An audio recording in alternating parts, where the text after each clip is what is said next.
inawezekana kufikia 2034 asilimia 80 ya Watanzania wakawa wanatumia nishati iliyo safi ya kupikia, kwa sababu ziko nyingi, ni relative, zinategemeana na mazingira ambao huko, sio ya aina hii moja tu.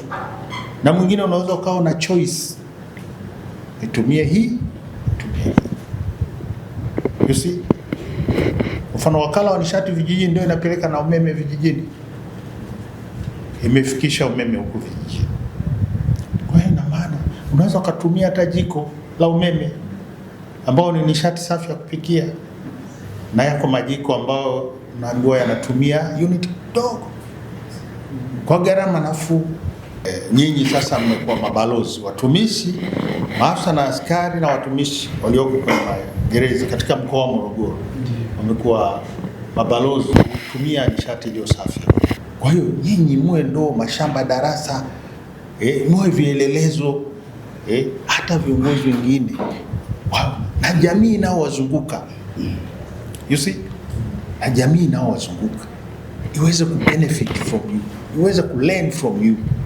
Miradi ya majiko yanatumia mkaa rafiki.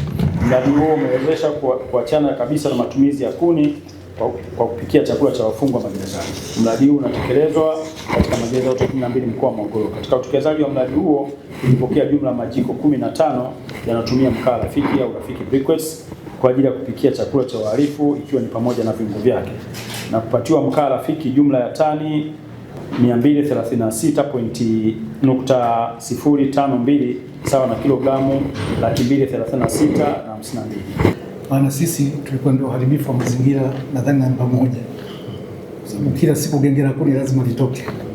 Matumizi ya nishati safi yana mchango mkubwa katika kuboresha maisha, kulinda mazingira na kukuza uchumi wa taifa, lakini pia nishati safi inasaidia kuokoa muda.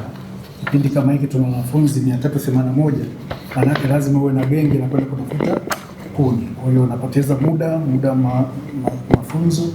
Tulikoma kutumia kuni kupikia chakula cha wafungwa tangu mwezi Disemba 2024, na tangu wakati huo, kwa maana ya Disemba 2024 hadi sasa, tunatumia mkaa rafiki, kwa maana ya rafiki briquettes. Pamoja na kutumia mkaa rafiki, bado jeshi kupitia REA limeendelea kutupatia njia zingine za kutumia nishati safi ya kupikia chakula cha wafungwa.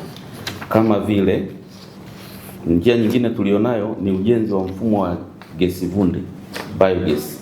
Hapa afande mwenyekiti utaenda kutembelea na utaona hatua tuliofikia, tuko hatua za mwisho, lakini pia tunaendelea na ujenzi wa banda la kufunga mashine ya kutengeneza mkaa mbadala.